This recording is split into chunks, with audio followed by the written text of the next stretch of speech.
सभी विद्यार्थियों का इस YouTube चैनल रामजीलाल क्लासेस में स्वागत है। हम लोग क्लास 10 में पढ़ रहे थे मानव नेत्र। उस मानव नेत्र की संरचना के बारे में बात हुई थी पिछले वीडियो में, जिसमें बताया था हमने कि जो हमारा नेत्र था वो एक सफ़ेद अपारदर्शी परत से ढका था। उस परत को श्वेत पटल कहा गया था। अगर एक बार हम आपको बना के समझाएं तो शायद ज़्यादा समझ में आएगा। थोड़ा सा देख लीजिएगा।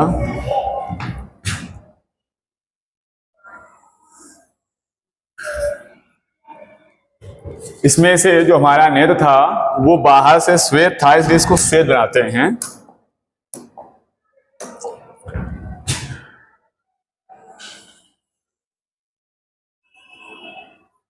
इस टाइप का एक श्वेत अपारदर्शी ये बाहर वाली परत थी, और इसके जो सामने का भाग था वो सामने वाला भाग पारदर्शी और उभरा हुआ था, कुछ इस प्रकार से।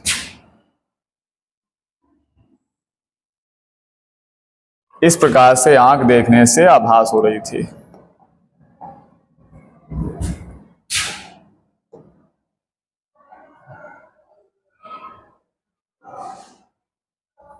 सामने का भाग ये पारदर्शी और उभरा हुआ था, और इसके बाद जो दूसरी लेयर थी वो काले रंग की थी।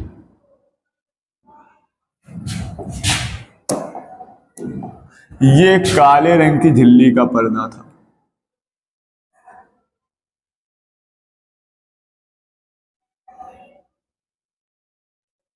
यहां पर, और जिस स्थान से प्रकाश राय छिड़कर जा रही थी उस स्थान को यहां पर, उसको हम लोग कह रहे थे इस जगह पर से, यहां से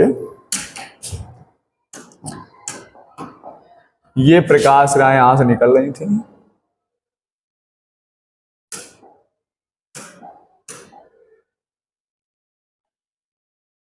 और यहां से प्रकाश राय ये मस्तिष्क में जा रही थी।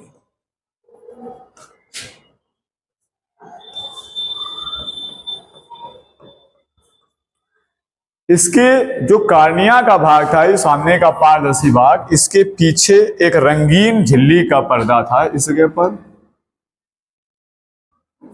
और इस पर्दे को आइरिस कहा गया था। जो सामने वाला भाग था ये आपका कॉर्निया था, और इसके पीछे वाला ये पर्दा था, इसको हम लोग आइरिस या परतारिका कहते हैं।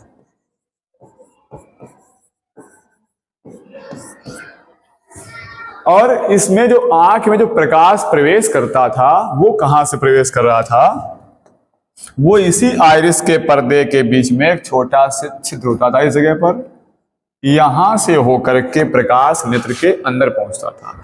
इस स्थान को पुतली कहा गया था, पुतली या नेत्र तारा।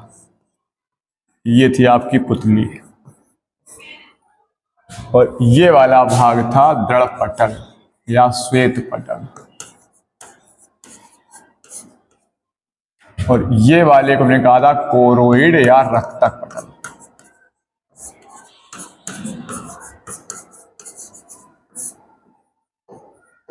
कोरोइड या रक्तक पटल। इसी के अंदर एक पर्दा और था,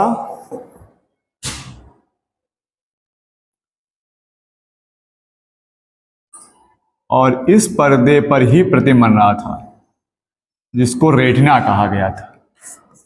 इसको हम लोग रेटिना या दृष्टि पटल कहते थे। किसी वस्तु का प्रतिबिंब सदैव कहां बनता है? रेटिना पर बनता है, और यहां पर इसी में थी मांसपेशियां।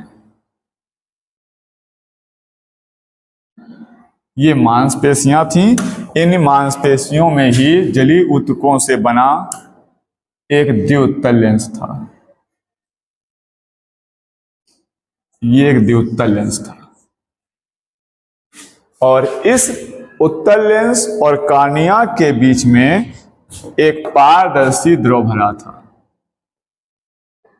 ये द्रव कैसा था? नमकीन था और पारदर्शी था। इस द्रव कहा गया था जलीय द्रव। ये आपका जलीय द्रव था, और ये आपका नेत्र लेंस है।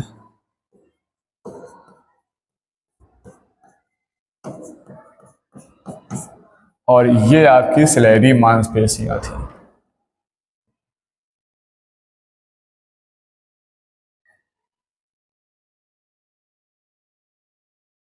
इसको सिलेरी या पछमाभी मांसपेशियां कह सकते हो, पछमाभी मांसपेशियां।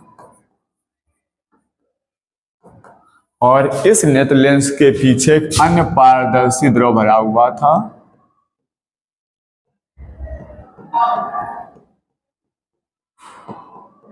इस द्रव को कांच द्रव या काचाम द्रव कहा गया था।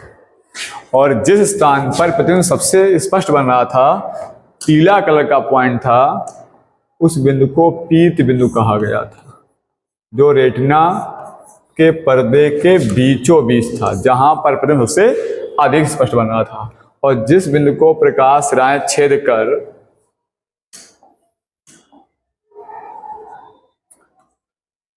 छेद करके जाती थी, उसको हम लोग कह रहे थे अंध बिंदु।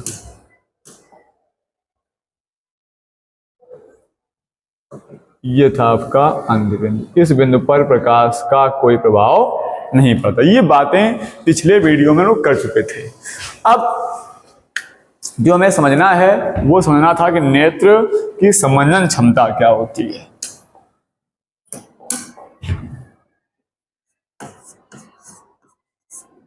नेत्र की समंजन क्षमता, समंजन क्षमता क्या थी? हमने बताया था कि जो लेंस हमारा होता है आंख के अंदर, लेंस द्वारा हम वस्तु के प्रतिबिंब को देखते हैं, और वस्तु का प्रतिबिंब चाहे दूर हो या पास, दोनों जगह अगर आपकी आंख स्वस्थ है तो हम पास की वस्तुएं और दूर की वस्तुएं, दोनों प्रकार की वस्तुओं के प्रतिबिंबों को देख सकते हैं। जबकि दूर की वस्तु को देखने के लिए लेंस की फोकस दूरी अधिक होनी चाहिए, और पास की वस्तु को देखने के लिए लेंस की फोकस दूरी कम होनी चाहिए। लेकिन आंख के अंदर एक ही लेंस होता है, फिर भी हम पास और दूर की वस्तुओं को देख पाते हैं।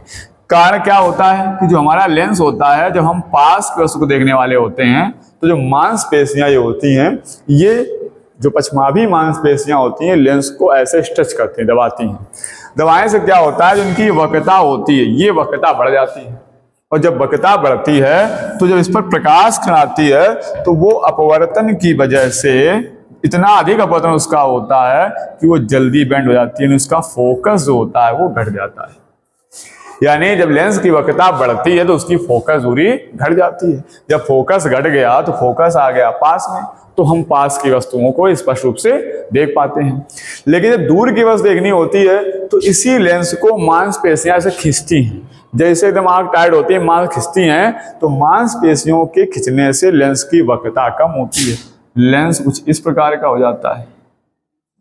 अब क्या होता है, जब इस पर प्रकाश किरण आपतित होती है तो वो अपवर्तन के बाद दूर जाके, जल्दी बेंड नहीं होती, दूर जा गिरती है, तो इसका फोकस बढ़ जाता है और ये दूर की वस्तु को देख पाती है।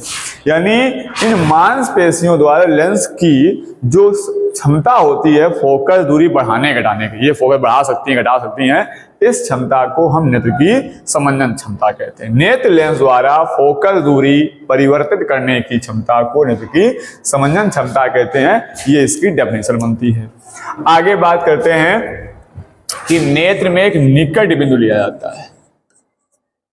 निकट बिंदु, ये छोटी छोटी डेफिनेशनें हैं, इनको आपको अच्छे समझना होगा ताकि आप नेत्र से संबंधित कोई भी प्रश्न हो और आप उसका आंसर दे सकें। इसलिए सारे पॉइंट अच्छे समझना है। निकट बिंदु, नियर पॉइंट क्या होता है? जो हमारी आंख होती है, उस आंख से जब हम किसी वस्तु को देखते हैं तो आंख में जो लेंस हमारा है उसकी समंजन क्षमता होती है, उसके हिसाब से एक लिमिट रखी गई है कि लेंस को कितना बेंड करना, कितना स्ट्रेच करना है। अगर उससे ज्यादा आप लेंस को बेंड करते हो तो इस लेंस में प्रॉब्लम हो सकती है, आंख में दोष हो सकता है। तो ये पॉइंट निर्धारित किया गया कि अगर किसी वस्तु को हम 25 सेंटीमीटर दूर पर रख के देखेंगे तो यहाँ पर लेंस एक लिमिट क्षमता तक अपनी समंजन क्षमता को प्रयोग कर चुका होता है। अगर हम 25 से आगे रख के वस्तु देखेंगे तो फिर इस लेंस को ज्यादा और बेंड करना पड़ेगा, जो इसकी लिमिट से बाहर हो जाएगा, नेत्र में दोष हो सकता है। कहने का तात्पर्य यह है कि हमें अपने आंख के लेंस को केवल इतना बेंड करना है कि हम 25 सेंटीमीटर दूर रखी पुस्तक को देख सकें, पढ़ सकें। उससे ज्यादा अगर पास लाते हैं तो लेंस को एक लिमिट से बाहर बेंड करना पड़ेगा, जिससे लेंस में प्रॉब्लम हो सकती है। इस वजह से एक निकट पॉइंट दिया गया कि आंख का जो पास का बिंदु है, इसके पास से अब ज्यादा पास आप किसी वस्तु को नहीं लाएंगे, और वो दूरी रखी गई 25 सेंटीमीटर। ये नेत्र से निकट बिंदु तक का एक बिंदु रखा गया है, जहां के बाद अब इसके पहले ला करके वस्तु को नहीं देखना है। ये निकटतम बिंदु है, सबसे कम से कम बिंदु है जहां तक लेंस अपनी पूरी समंजन क्षमता लगा चुका है।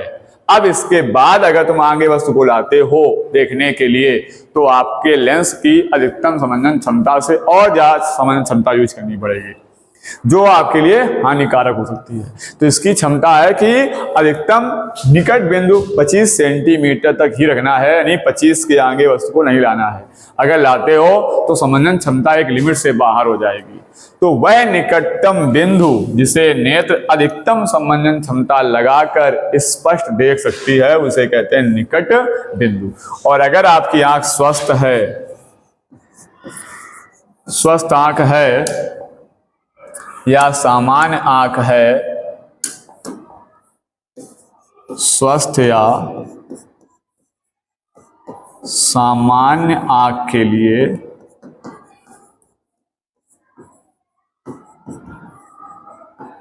जो निकट बिंदु होगा वो कहाँ होगा?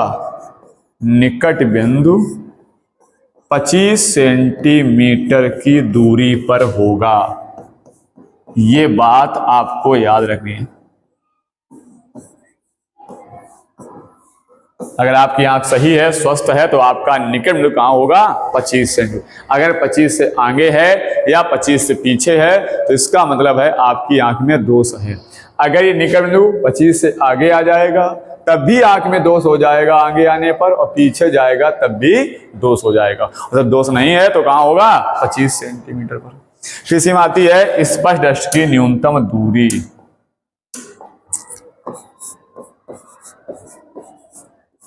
स्पष्ट दृष्टि की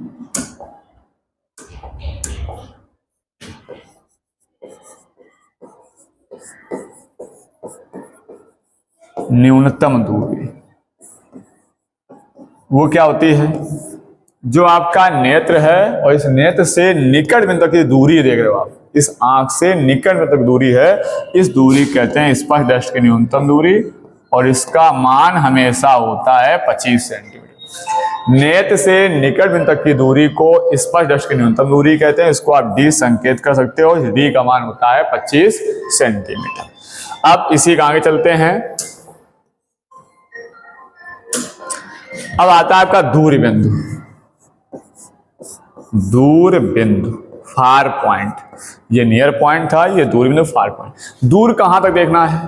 तो दूर बिंदु वो है जहां नेत्र बिना समंजन क्षमता लगाए, बिना अपनी पावर यूज के आराम से किसी वस्तु को इतनी दूर देख ले, और वो दूर बिंदु क्या होता है? अनंत पर होता है। अगर आपकी आंख स्वस्थ है या सामान्य है तो दूर बिंदु आपका होगा अनंत पर। कहां होगा? अनंत पर।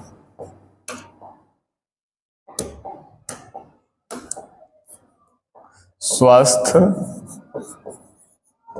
या सामान्य आंख के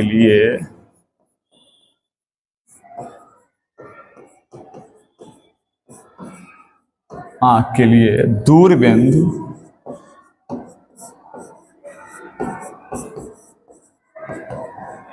अनंत पर होता है। अगर आपकी आंख स्वस्थ है, वह दूरतम बिंदु जिसे नेत्र बिना समंजन क्षमता लगाए स्पष्ट देख ले। दोनों में फर्क है डेफिनेशन में। निकट में क्या कहता है, वह निकटतम बिंदु, पास से पास का बिंदु, अब इससे पास नहीं लाना है, वह निकटतम बिंदु जिसे नेत्र अधिकतम संबंधन क्षमता लगाकर स्पष्ट देख सकता है उसे निकट में कहते हैं। और वह दूरतम बिंदु, वह दूर से दूर बिंदु जिसे नेत्र बिना संबंधन क्षमता लगाए स्पष्ट देख सकते उसे क्या कहते हैं, दूर बिंदु। स्वस्थ आंख के लिए निकट बिंदु कहाँ होता है, 25 सेंटीमीटर पर। ये कंपटीशन में प्रश्न पूछे जाते हैं। अगर स्वस्थ आंख है तो निकट बिंदु कहाँ होगा, 25 सेंटीमीटर पर, और अगर स्वस्थ आंख है तो दूर बिंदु कहाँ होगा, अनंत पर। और स्पष्ट दृष्टि की न्यूनतम दूरी क्या होती है, नेत्र से निकट बिंदु की दूरी होती है स्पष्ट दृष्टि की न्यूनतम दूरी, और इसका मायना होता है 25 सेंटीमीटर होता है। ये बातें हो गई इनकी निकट बिंदु और दूर बिंदु की। अब हम लोग चलते हैं नेत्र में दोष में। नेत्र के दोष क्या होते हैं और दोष कब होते हैं, दोष किन कारणों से हो जाते हैं, और अगर दोष हो गए तो इनका उपाय क्या है, इनका उपचार क्या है। आइए देखिए, दृष्टि दोष। दृष्टि में होता है दिखाई पड़ना, देखना किसी वस्तु, देखने में दोष। और ये दोष होते कब हैं, जब निकट बिंदु अपने स्थान से हट जाता है। जो आंख में मुख्य दोष हैं वो 2 प्रकार के हैं, वैसे दोष तो 5 होते हैं, निकट दर्श दोष, दूर दर्श दोष, ये मुख्य दोष है। इसके अलावा जरा दूर दर्श दोष, वर्णांधता और अबिंदुकता। हम सबकी यहाँ बात करेंगे, एक एक करके देखिए। पहले बात करेंगे इन दोनों मुख्य दोषों की, निकट दर्श दोष और दूर दर्श दोष की। निकट दृष्टि दोष, इसको हम लोग मायोपिया कह देते हैं अंग्रेजी में, मायोपिया। और दूसरा आपका है दूर दृष्टि दोष, दूर दृष्टि दोष, हाइपरमेट्रोपिया।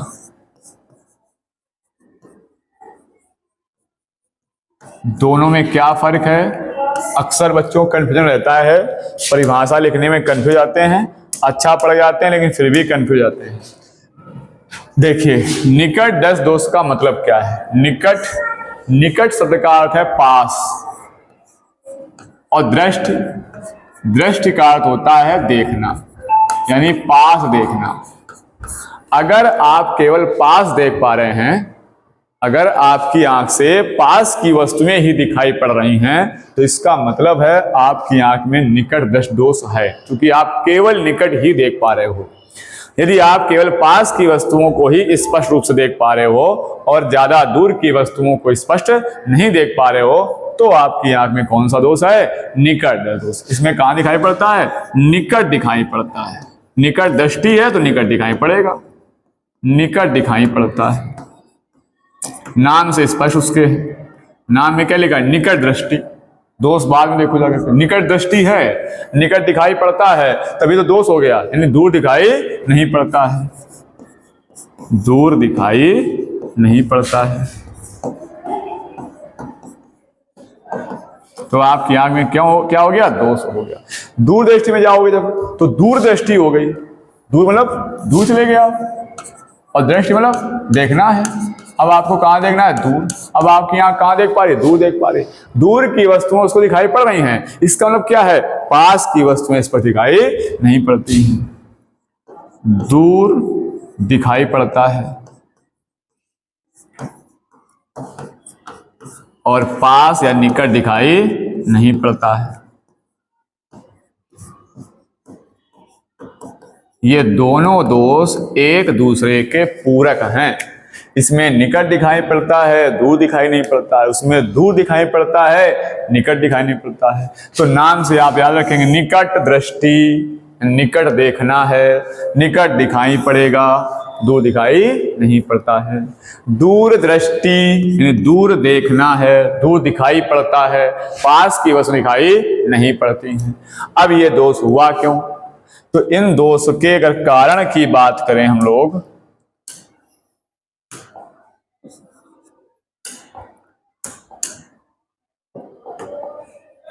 दोष के कारण,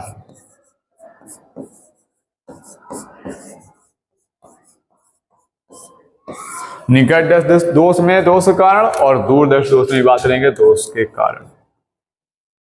दोनों के कारण एक दूसरे के पूरक हैं, उल्टा हैं, इसलिए एक साथ समझोगे तो ज्यादा अच्छा समझ पाओगे। दोनों दोष के कारण, चाहे ये दोष हो या ये दोष हो, दोनों में दोष के दो कारण हो सकते हैं। कितने कारण हो सकते हैं? दो कारण। कौन कौन से? आइए देखिए। अगर आपकी आंख में निकट दृष्टि दोष हुआ है, यानी निकट आपको दिखाई पड़ रहा है, यानी आपके आंख का फोकस कम हो गया है, जो लेंस था आंख के अंदर उसकी फोकस दूरी घटी है। और फोकस दूरी घटने का पहला कारण हो सकता है कि जो लेंस है आपका वो ज्यादा बेंड हो गया है, यानी उसकी जो वक्रता है ये बढ़ गई। जैसे वक्रता बढ़ जाएगी अब क्या होगा? इसकी फोकस दूरी घट जाएगी। अब इसकी जो फोकस दूरी है वो घट जाएगी, यानी ये किरण जल्दी बेंड हो जाएगी। फोकस कम तो निकट दिखाई, फोकस पास में आ गया तो पास दिखाई पड़ेगा। उस वाले में क्या हुआ होगा? इस वाले में जो लेंस है उसकी वक्रता घट गई होगी, ठीक अपोजिट।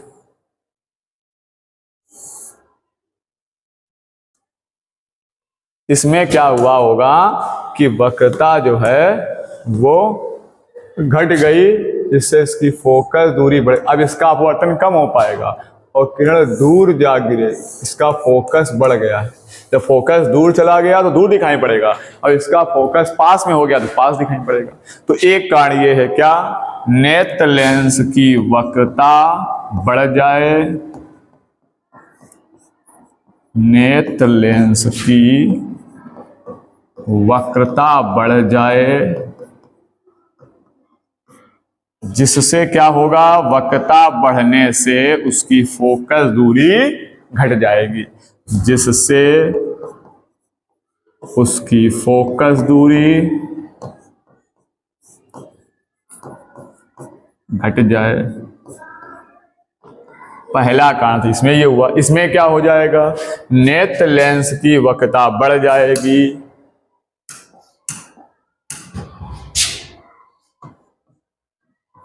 नेत्र लेंस की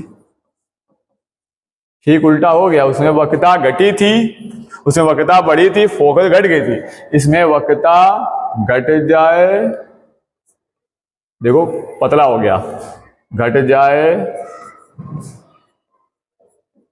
जिससे उसकी फोकस दूरी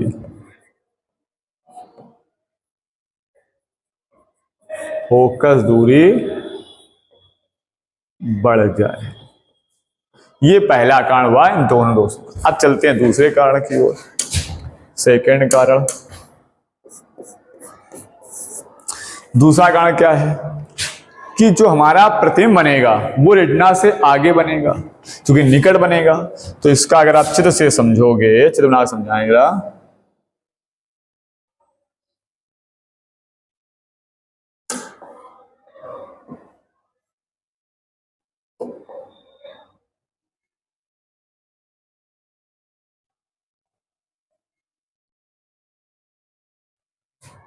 यहां आपका होता है अंदर लेंस,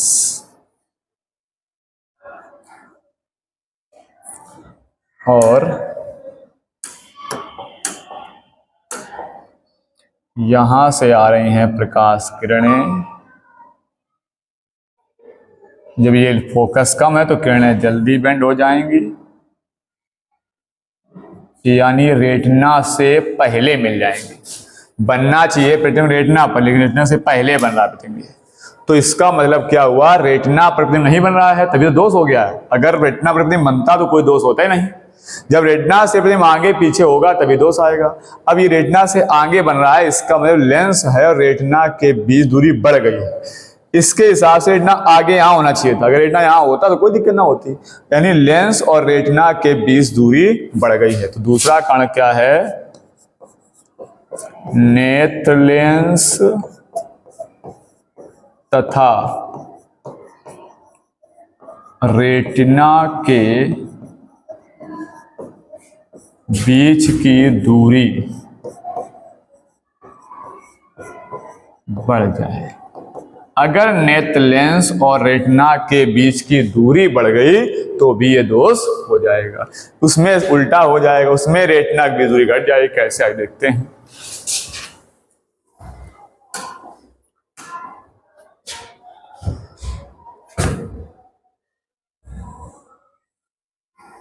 यहां अगर हम लोग बात करेंगे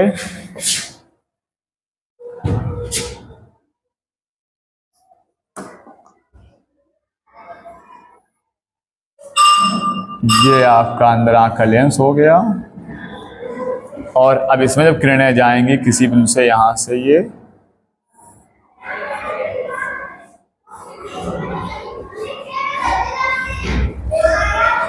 अब यहां बनेगा प्रतिबिंब, और रेटिना आपकी आगे है, रेटिना से पीछे प्रतिबिंब बन रहा है और इसमें रेटिना से आगे बनता है। ये भी आपको प्रश्न बन जाता है यहाँ पर कि निकट दर्श दोष में प्रतिबिंब कहाँ बनता है, तो प्रतिबिंब रेटिना से आगे बनता है।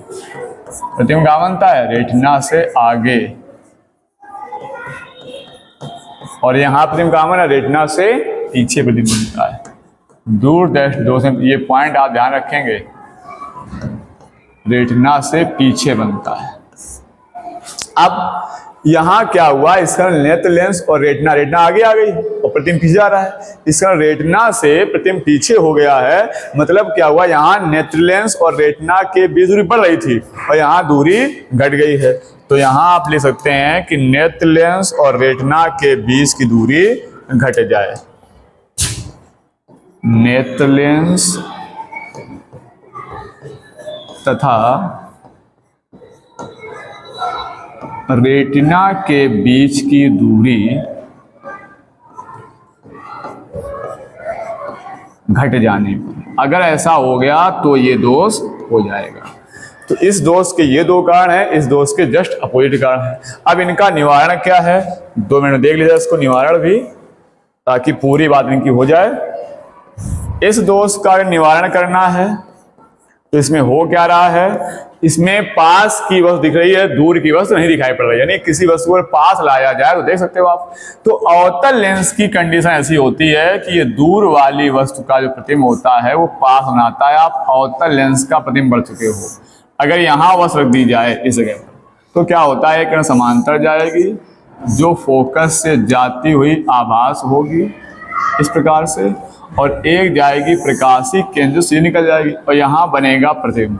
अगर यहाँ आपकी आंख होगी जहाँ से आप देखोगे तो ये वस्तु है यहाँ पर, लेकिन आंख को क्या आभास होगी कि यहाँ पास में है और ये पास देख पाता है। तो अवतल लेंस क्या करता है, दूर वाली वस्तु को पास बना देता है। तो हम क्या करते हैं, निकट दर्श दोष के निवारण के लिए अवतल लेंस का प्रयोग कर लेते हैं। इससे क्या होगा कि जब आप प्रतिबिंब बनाने आओगे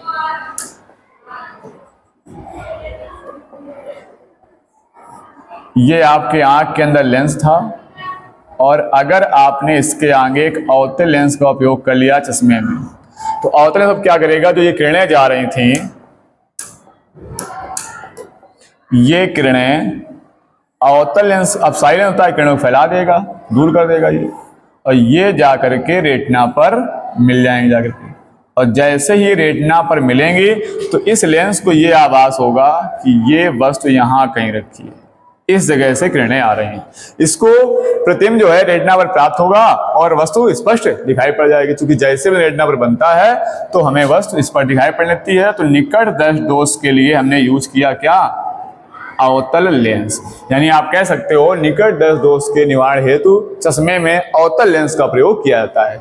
अगर हम बात करें दूर दर्श दोष की, तो दूर दर्श दोष में क्या होता है, प्रतिबिंब दूर दिखाई पड़ता है, पास दिखाई नहीं पड़ता है।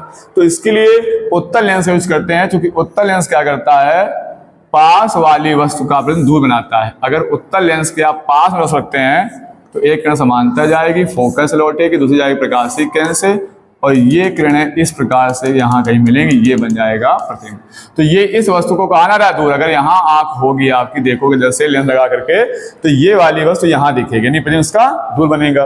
तो दूर दर्श दोष में जो हम यूज करते हैं वो उत्तल लेंस यूज करते हैं।